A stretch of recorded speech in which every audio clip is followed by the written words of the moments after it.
आजकल नकटी गांव का बहुत समाचार पत्रों में और सब कहीं टीवी में छाया हुआ है।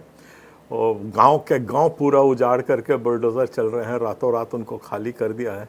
इस पे थोड़ी सी एक पुरानी याद आ गई, तो मैं वही एक कहानी आप लोगों के साथ शेयर कर रहा हूँ। इसमें कोई पर्सनल द्वेष नहीं है, किसी के बुराई या मजाक ऐसी कोई बात नहीं है। पर सच्ची बात यह है कि जो नकटी गांव है, ये 2003 में इस पे हुआ था कि अजीत जोगी जी की सरकार चली गई थी और रमन सिंह सरकार आ गई थी। और रमन सिंह सरकार जब आ गई थी तब 2003 में हमारा वो नकटी गांव जो है, वहाँ से मेरा थोड़ा सा पाला पड़ा था। उस वक्त बहुत बड़ा उफान था कि ईसाइयों के विरोध में अब ये करेंगे वो करेंगे वगैरह चल रही थी बात। तो उस समय का मैं एक वाकया आप लोगों के साथ शेयर कर रहा हूँ। 2003 में वहाँ पे क्रिसमस कैरल्स नकटी गांव में गाने के लिए हमारे कुछ लोग गए थे, वो भी कैथोलिक चर्च के थे। एक रफेल शाह करके थे, बहुत ज़ोर शोर से मेरे साथ काम करते थे और अभी पता नहीं कहाँ है, शायद कोयम्बटूर वगैरह या वहाँ नौकरी कर रहे हैं। तो जवान थे और कैथोलिक चर्च से थे और वो लोग वहाँ पे चले गए थे कैरल सिंगिंग के लिए। नकटी गांव में उस वक्त सिर्फ एक परिवार रहा करता था जो ईसाई था, पर फिर भी ये लोग वहाँ तक गए थे। और वहाँ पे जब गए और जब गाना गाने लगे तो जैसा आप देखते आ रहे हैं जो आज हो रहा है, बिल्कुल वैसा ही हुआ। और उनके ऊपर हमला हुआ। हमला होकर के जो एक परिवार ईसाई का था नकटी गांव का, उनको खूब मारा पीटा, सब पूरे गांव ने मिल करके।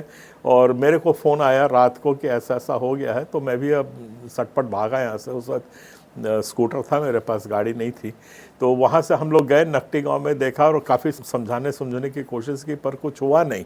बहुत ज़्यादा उत्तेजित थे और फिर वो एंड में यही हुआ कि पूरा घर मार मकान वगैरह उस परिवार का निकाल दिया, फेंक दिया। पुलिस तो आई नहीं, कुछ भी नहीं हुआ। और उनको रातों रात उनको मतलब सुबह 7 बजे 8 बजे पूरा गांव से छोड़ के जाना पड़ा। हम लोग कुछ मदद किए, जो कुछ भी बना फिर वो दूसरे गांव में सेटल हो गए। अब तो परिवार फल फूल रहा है, बहुत अच्छे से वहाँ पे है।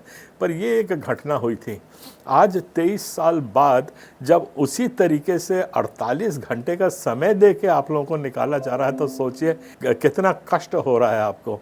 कोई रो रहा है, कोई बहन सड़क पे पड़ी हुई है, कोई सामुदायिक भवन में किसी के बच्चे लौट रहे हैं, किसी का सामान। उस परिवार पे क्या बीती होगी जब आप लोगों ने रातों रात ऐसा काम किया था कि इसको 4 घंटे का भी समय नहीं दे रहे थे। तो इंसानियत को मरने मत दीजिए। इस पूरी घटना से मेरा यही कहना है। हालांकि उसके बाद बहुत कुछ हुआ, वो सबसे कोई वास्ता नहीं है। और आज देखिए 23 साल बाद वही घटना उन्हीं के ऊपर हो रही है जिन लोगों ने इस किस्म का अत्याचार किया था। तो पहले तो मानवता को जगाइए, अत्याचार करना बंद करिए एक दूसरे पर। और प्रेम का संदेश जब तक हम एक दूसरे के प्रति नहीं बांटेंगे, संवेदनशीलता हमें नहीं रहेगी, मेरा मानिए, ना आप चैन से रहेंगे, ना आपका विश्वास चैन से रहेगा, ना आपका धर्म चैन से रहेगा। हम लोग आपस में ना बटें, ना लड़ें और इस किस्म से अमानवता के कोई काम ऐसा ना करें जिसमें मानवता शर्मसार हो, दुखी हो, किसी को पीड़ा पहुँचे। यही मेरा एक संदेश था जो आज मैं देना चाह रहा था।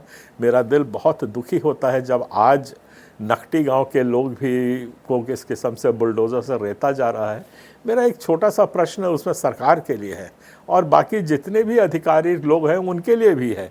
आप इतने बड़े शक्तिशाली हैं, पैसा है, कोई कमी नहीं है सरकार के पास। इनको पहले से आप घर मकान बनू करके उनको शिफ्ट क्यों नहीं कर देते? उसके बाद तोड़िए ना उसको। मैं मानता हूँ कि जब कोई भी किस्म का डेवलपमेंट होता है, कोई किस्म का हमें आगे उन्नति करनी होती है, तो जहाँ पहले पाँव हैं वो पाँव उठाने पड़ते हैं दूसरी जगह रखने के लिए।